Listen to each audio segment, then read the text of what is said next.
Maitrabak Manipur Kukan Pangalamba Marai Saitharakpa Amadi Amuk Nahaunana Matik Mayai Lairakpagi Pukok Longi Wari Singbul Haina Mingthonba Sarang Them khoiranthaba Retired IPS Manaubi Masana Khorzai Langduna Puthoklaba Lairik Asina Miam da Kari Paukongno Chaliba Khwai Miam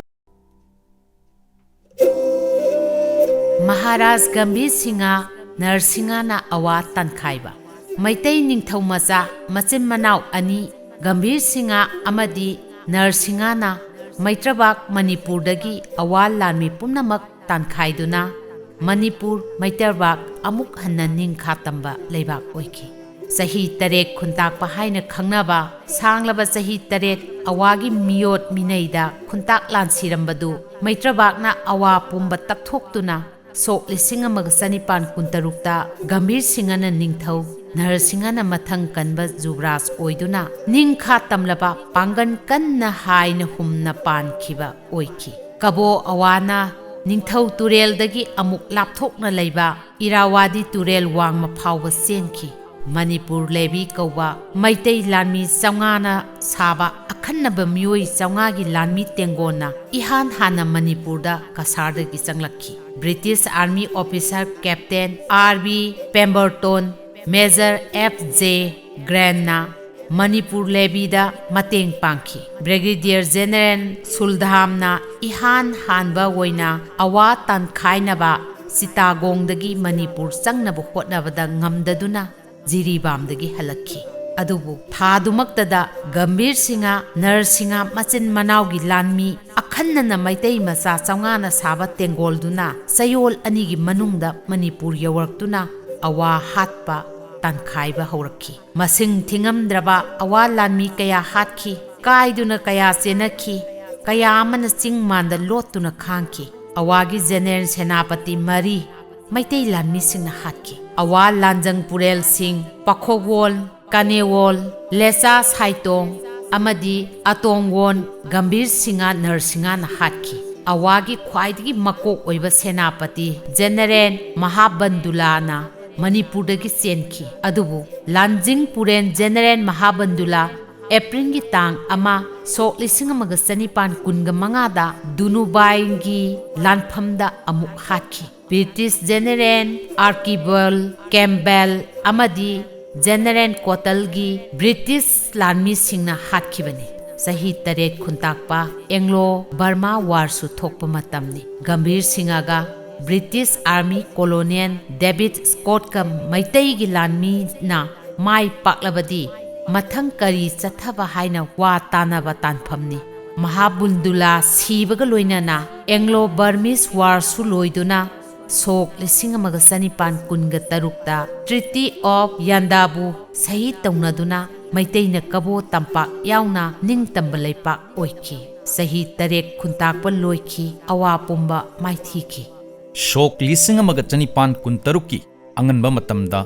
July gi tang taretagina nipanda Kasar jila daleba Tilang lanphamda Narsingana awa tengol thukai kiba Dut patalida saba awa tengol buna Gambhir Singha na thugaiduna awana Burma-romda chenkibada Gambhir Singha Narsingha thauna matik magun British officer singna Pemberton Grant D Scott Brown na chingba yamna thagatuna Governor General of India da pau piki achauba leipaki achauba lanpham sing oiramlabadi Gambhir Singha Narsingha ani sidi prithibida maming chatlamgadaba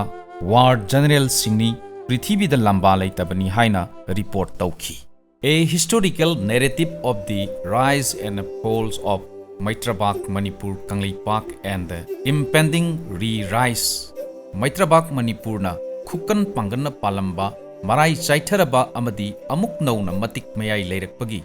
Pukoklongi Wari Singbulbu, Sarangthem Manaubi, Miyamgi khoiranthaba Hairaga Khangnaba, Retired IPS, MA, LLB, LLM, ex-MGS, Advocate, Member, International Bar Association London, International Human Rights Committee London, International Association of Peace, International Association of Peace, Messenger, Hiroshima, Japan, Asina Chingba, Asida Saruk Yaruraba, Sarangthem khoiranthaba Miyamna, Retired IPS Manaubi Hairaga Khangnarba, Miyoi Asina, ꯌꯥꯝꯅ ꯃꯇꯝ ꯆꯪꯅ ꯊꯤꯖꯤꯟ ꯈꯣꯞꯆꯤꯟꯂꯕ ꯊꯤꯖꯤꯟ ꯍꯨꯝꯖꯤꯜꯂꯕ ꯃꯇꯨꯡꯗ ꯃꯤꯌꯥꯝꯗ publish ꯇꯧꯗꯨꯅ ꯄꯨꯊꯣꯛꯄꯤꯈ꯭ꯔꯕ ꯂꯥꯏꯔꯤꯛꯇꯒꯤ ꯑꯩꯈꯣꯏ ꯍꯥꯏꯔꯤꯕ ꯋꯥꯐꯝꯁꯤꯡ ꯍꯥꯏꯕꯗꯤ ꯃꯅꯤꯄꯨꯔ ꯂꯦꯚꯤ ꯑꯣꯐ ꯔꯥꯖꯥ ꯒꯝꯚꯤꯔ ꯁꯤꯡ ꯑꯦꯖ ꯑꯣꯟ 30 July 1824 ꯃꯩꯇꯩ ꯁꯣꯜꯖꯔꯁ ꯍꯥꯏꯔꯤꯕ ꯃꯥꯒꯤ ꯃꯃꯤꯡ ꯃꯊꯥ ꯃꯌꯥꯝꯁꯤ ꯀ꯭ꯂꯦꯚꯦꯔꯤ ꯁꯗꯔ ꯍꯥꯏꯕꯅꯆꯤꯡꯕ ꯁꯤꯡ ꯑꯁꯤꯒꯤ ꯃꯃꯤꯡ ꯃꯊꯥꯁꯤꯡ ꯑꯁꯤ ꯑꯩꯈꯣꯏ ꯃꯊꯪ ꯃꯅꯥꯎ ꯅꯥꯏꯅ ꯑꯩꯈꯣꯏꯅ ꯄꯥꯔꯨꯗ꯭ꯔꯒꯁꯨ ꯃꯤꯌꯥꯝꯅ ꯃꯁꯤꯗꯒꯤ ꯂꯥꯏꯔꯤꯛ ꯑꯁꯤꯗꯒꯤ ꯈꯪꯕꯤꯕ ꯎꯕꯤꯕ ꯂꯣꯏꯅ ꯐꯪꯒꯅꯤ ꯍꯥꯏꯕꯗꯤ ꯑꯍꯥꯟꯕꯗ ꯔꯨꯁꯤꯃꯣꯟ ꯁꯤꯡ ꯗꯣꯃꯣꯔꯣ ꯁꯤꯡ ꯅꯨꯕꯤꯟ ꯁꯤꯡ ꯑꯁꯤꯅꯆꯤꯡꯕ ꯃꯊꯪ ꯂꯥꯛꯇꯨꯅ ꯄ꯭ꯔꯦꯝ ꯁꯤꯡ ꯁꯣꯔꯥꯅꯨꯠ ꯁꯤꯡ ꯄ꯭ꯔꯦꯝꯆꯟꯗꯔ ꯁꯤꯡ ꯖꯦꯁꯥꯕꯟ ꯁꯤꯡ ꯁꯣꯝ ꯆꯥꯟ ꯁꯤꯡ ꯑꯁꯤꯅꯆꯤꯡꯕ ꯃꯤꯑꯣꯏꯁꯤꯡ ꯑꯁꯤ ꯑꯗꯨꯃꯛ ꯎꯕ ꯐꯪꯕꯤꯒꯅꯤ꯫ ꯑꯋꯥꯅ ꯂꯥꯟꯗꯥꯗꯨꯅ ꯃꯩꯇ꯭ꯔꯕꯥꯛ ꯃꯅꯤꯄꯨꯔ ꯆꯥꯏꯈꯥꯏꯔꯛꯄ ꯃꯇꯝꯗ ꯏꯍꯥꯟ ꯍꯥꯟꯅ ꯂꯥꯟꯊꯦꯡꯅꯈꯤꯕ ꯃꯩꯇꯩ ꯑꯊꯧꯕꯗꯤ ꯃꯩꯗꯤꯡꯉꯨ ꯂꯕꯅꯆꯟꯗ꯭ꯔꯅ ꯄꯣꯛꯄ ꯁꯅꯥ ꯍꯤꯔꯥꯆꯟꯗ꯭ꯔ ꯑꯃꯁꯨꯡ ꯃꯩꯗꯤꯡꯉꯨ ꯃꯙꯨꯆꯟꯗ꯭ꯔꯅ ꯄꯣꯛꯄ ꯁꯅꯥ ꯌꯨꯝꯖꯥꯎ ꯇꯥꯕ ꯅꯤꯡꯊꯧ ꯃꯆꯥ ꯃꯆꯤꯟ ꯃꯅꯥꯎ ꯑꯅꯤ ꯑꯁꯤꯅꯅꯤ꯫ ꯁꯣꯛ 1910 18 ꯃꯇꯝ ꯒꯝꯚꯤꯔ ꯁꯤꯡꯍ ꯅꯔꯁꯤꯡꯍ ꯊꯨꯡꯂꯗ꯭ꯔꯤꯉꯩꯗꯒꯤ ꯁꯅꯥ ꯍꯤꯔꯥꯆꯟꯗ꯭ꯔ ꯑꯃꯗꯤ ꯁꯅꯥ ꯌꯨꯝꯖꯥꯎ ꯇꯥꯕꯅ ꯍꯨꯔꯥꯟ ꯂꯣꯟꯅꯥ ꯇꯧꯗꯨꯅ ꯑꯋꯥꯁꯤꯡꯕꯨ ꯊꯤꯡꯈꯤ꯫ ꯄ꯭ꯔꯖꯥꯁꯤꯡ ꯀꯟꯅꯕ ꯍꯣꯠꯅꯈꯤ꯫ ꯃꯈꯣꯏꯒꯤ ꯑꯔꯣꯟꯕ ꯂꯥꯟꯃꯤ ꯃꯩꯇꯩ ꯂꯩꯃ ꯀꯟꯕ ꯂꯨꯞ ꯀꯧꯕ ꯐꯥꯎꯕ ꯁꯦꯝꯒꯠꯇꯨꯅ ꯂꯥꯟ ꯊꯦꯡꯅꯈꯤ꯫ ꯍꯤꯔꯥꯆꯟꯗ꯭ꯔꯒꯤ ꯒꯨꯔꯤꯂꯥ ꯂꯥꯟꯃꯤ ꯃꯁꯤꯡ ꯁꯨꯞꯅꯇꯒꯤ 900 ꯈꯛꯇꯅꯤ꯫ ꯑꯔꯣꯟꯕ ꯑꯃꯗꯤ ꯑꯐꯣꯡꯕ ꯂꯥꯟꯐꯝꯗ ꯑꯋꯥ ꯂꯥꯟꯃꯤ ꯀꯌꯥ ꯍꯥꯠꯈꯤ꯫ ꯍꯦꯔꯥꯆꯟꯗ꯭ꯔꯒꯤ ꯂꯥꯂꯨꯞ ꯂꯨꯆꯤꯡꯕ ꯃꯣꯏꯔꯥꯡ ꯂꯕꯪꯒꯅ ꯃꯇꯦꯡ ꯄꯥꯡꯂꯒ ꯑꯋꯥ ꯂꯨꯆꯤꯡ ꯄꯨꯔꯦꯜ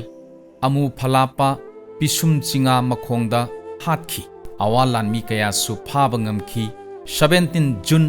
1820 ꯃꯐꯝ ꯀꯌꯥꯗ ꯑꯋꯥ ꯂꯥꯟꯃꯤ ꯀꯌా ꯍꯥꯠꯈꯤ꯫ ꯍꯌꯦꯟ ꯑꯃꯁꯨꯡ ꯎꯆꯤꯋꯥ ꯈꯨꯟꯗꯣꯟꯗ ꯑꯋꯥ ꯂꯥꯟꯃꯤ 200ꯁꯨ ꯊꯠꯆꯤꯜꯂꯒ ꯍꯥꯠꯈꯤ꯫ ꯎꯊꯛꯇꯒꯤ ꯃꯩꯇꯩ ꯂꯥꯟꯃꯤ ꯌꯦꯡꯕꯗ ꯑꯋꯥꯁꯤꯡꯁꯤ ꯂꯝꯕꯤꯗ ꯌꯦꯡꯗꯦ ꯎꯇꯣꯟꯗ ꯌꯦꯡꯂꯒ ꯆꯠꯂꯤ ꯍꯥꯏꯅꯈꯤꯕꯁꯤ ꯍꯤꯔꯥꯆꯟꯗ꯭ꯔꯒꯤ ꯂꯥꯟ ꯃꯇꯝꯗꯅꯤ꯫ ꯑꯋꯥ ꯊꯦꯡꯅꯕ ꯉꯝꯂꯛꯇ꯭ꯔꯕ ꯃꯇꯝꯗꯗꯤ ꯒꯝꯚꯤꯔ ꯁꯤꯡꯍ ꯅꯔꯁꯤꯡꯍ ꯌꯧꯁꯤꯜꯂꯛꯈ꯭ꯔꯦ꯫ ꯑꯋꯥ ꯂꯥꯟꯒꯥꯏꯕ ꯍꯥꯏꯔꯒ ꯈꯪꯅꯕ ꯆꯍꯤ 8 ꯈꯨꯟꯇꯥꯛꯄ ꯍꯧꯈꯤꯕ ꯃꯇꯝ 1917 1919 ꯐꯥꯎꯕꯗꯤ ꯃꯅꯤꯄꯨꯔꯗ ꯅꯤꯡꯊꯧ ꯄꯥꯟꯗ꯭ꯔꯦ ꯍꯥꯏꯕ ꯌꯥꯏ꯫ ꯍꯦꯔꯥꯆꯟꯗ꯭ꯔ ꯌꯨꯝꯖꯥꯎ ꯇꯥꯕ ꯃꯆꯤꯟ ꯃꯅꯥꯎ ꯈꯛꯇꯅ ꯃꯩꯇꯩ ꯂꯥꯟꯃꯤꯁꯤꯡ ꯆꯤꯡꯃꯤ ꯇꯝꯃꯤ ꯂꯥꯟꯃꯤ ꯈꯣꯝꯒꯠꯇꯨꯅ ꯑꯋꯥ ꯇꯥꯟꯊꯣꯛꯅꯕ ꯀꯟꯅ ꯍꯣꯠꯅꯈꯤ꯫ ꯒꯝꯚꯤꯔ ꯁꯤꯡꯍꯅ ꯕꯩꯒꯆꯟꯗ꯭ꯔꯒꯤ ꯃꯆꯥꯅꯨꯄꯥꯅꯤ꯫ ꯅꯔꯁꯤꯡꯍꯅ ꯉꯥꯎꯕ꯭ꯔꯝ ꯁꯥꯏꯅ ꯄꯣꯛꯄ ꯚꯗ꯭ꯔ ꯁꯤꯡꯍ ꯈꯥꯕ ꯅꯣꯡꯆꯨꯞ ꯂꯝꯒꯥꯏ ꯉꯝꯕꯒꯤ ꯃꯆꯥꯅꯨꯄꯥꯅꯤ꯫ ꯃꯄꯥ ꯃꯄꯨ ꯄꯣꯛꯃꯤꯟꯅꯕ ꯄꯥꯝꯍꯩꯕ ꯅꯤꯡꯊꯧꯒꯤ ꯃꯁꯨ ꯉꯥꯛꯇꯅꯤ꯫ ꯒꯝꯚꯤꯔ ꯁꯤꯡꯍꯅ ꯍꯜꯂꯤ ꯌꯥꯝꯕꯨꯡ ꯃꯤꯡꯒꯧꯅꯩ ꯃꯆꯤꯟ ꯃꯅꯥꯎ ꯌꯥꯝꯅ ꯅꯨꯡꯁꯤꯅꯩ ꯄꯣꯛꯃꯤꯟꯅꯗꯕꯅꯤ ꯈꯪꯅꯗꯦ꯫ ꯀꯁꯥꯔ ꯖꯤꯂꯥꯒꯤ ꯍꯧꯖꯤꯛꯀꯤ ꯕꯤꯅꯥꯀꯥꯟꯗꯤ ꯁꯕ ꯗꯤꯚꯤꯖꯟ ꯍꯥꯏꯂꯥꯀꯥꯟꯗꯤ ꯗꯤꯁꯇ꯭ꯔꯤꯛꯇ ꯂꯩꯕ ꯖꯥꯇ꯭ꯔꯥꯄꯨꯔ ꯈꯨꯡꯒꯪꯗ ꯂꯩꯔꯤꯕ ꯂꯦꯡꯉꯣꯟꯗꯕꯤ ꯀꯧꯕ ꯄꯥꯠ ꯑꯁꯤ ꯃꯆꯤꯟ ꯃꯅꯥꯎ ꯋꯥꯁꯛꯅꯗꯨꯅ ꯏꯁꯤꯠꯈꯤ꯫ ꯄꯥꯠ ꯑꯁꯤꯒꯤ ꯏꯁꯤꯡ ꯁꯤꯠꯄꯗ ꯂꯦꯡꯕꯥꯟꯗ ꯊꯣꯡꯂꯤꯕ ꯁ꯭ꯇꯣꯞ ꯏꯁꯤꯡ ꯁꯤꯠꯅꯕ ꯇꯣꯞ ꯀꯣꯟ ꯇꯣꯞꯄ ꯆꯩꯈꯣꯛ ꯑꯁꯤꯅ ꯌꯦꯠ ꯑꯣꯏ ꯍꯣꯡꯗꯅ ꯍꯥꯏꯕꯗꯤ ꯂꯦꯡ ꯑꯣꯟꯁꯤꯟꯗꯨꯅ ꯁꯤꯠꯇꯨꯅ ꯏꯁꯤꯡ ꯁꯤꯠꯄ ꯉꯝꯂꯕꯗꯤ ꯑꯋꯥ ꯇꯥꯟꯊꯣꯛꯄ ꯉꯝꯖꯒꯦ ꯍꯥꯏꯅ ꯃꯕꯨꯗꯧ ꯄꯥꯈꯪꯕꯗ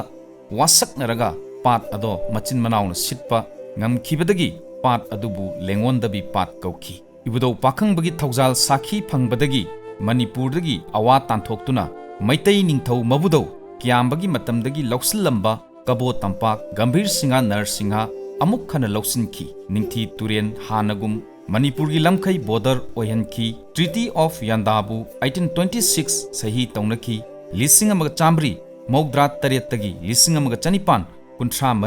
ꯆꯍꯤ 100 ꯐꯥꯎꯕ ꯑꯣꯏꯈꯤ꯫ ꯕꯔꯃꯥꯗ ꯄꯤꯊꯣꯛꯈ꯭ꯔꯕ ꯃꯇꯨꯡ 1913 1958 ꯐꯥꯎꯕ ꯊꯥ ꯊꯥꯒꯤ 500 ꯒꯣꯜ ꯁꯤꯀꯥ ꯈꯤꯇꯤꯄꯨꯔꯣꯟ ꯍꯥꯏꯕꯗꯤ ꯀꯝꯄꯦꯟꯁꯦꯁꯟ ꯕꯔꯃꯥꯗꯒꯤ ꯐꯪꯈꯤ꯫ ꯆꯨꯔꯥꯆꯥꯟꯅ ꯅꯤꯡꯊꯧ ꯑꯣꯏꯕ ꯃꯇꯝ 1992 1991 ꯑꯁꯦꯡꯕꯗꯤ ꯑꯉꯥꯡ ꯑꯣꯏꯃꯟꯕꯅ 1908 ꯅꯤꯡꯊꯧ ꯑꯣꯏꯕꯅꯤ꯫ ꯃꯍꯥꯛꯀꯤ ꯃꯇꯝꯗ ꯁꯣꯛ 1919 ꯁꯣꯛ 1919 ꯃꯇꯝꯗ ꯀꯕꯣ ꯇꯝꯄꯥꯛ ꯃꯅꯤꯄꯨꯔꯗ ꯍꯟꯖꯤꯜꯍꯟꯅꯕ ꯚꯥꯔꯠ ꯁꯔꯀꯥꯔꯗ ꯆꯦ ꯏꯈꯤ꯫ ꯆꯨꯔꯆꯥꯟ ꯅꯤꯡꯊꯧꯅ 1919 ꯏꯈꯪ ꯈꯪꯍꯧꯗꯅ ꯅꯣꯡꯒꯥꯈꯤꯕ ꯑꯃꯗꯤ ꯑꯅꯤꯁꯨꯕ ꯄ꯭ꯔꯤꯊꯤꯕꯤꯒꯤ ꯂꯥꯟꯖꯥꯎ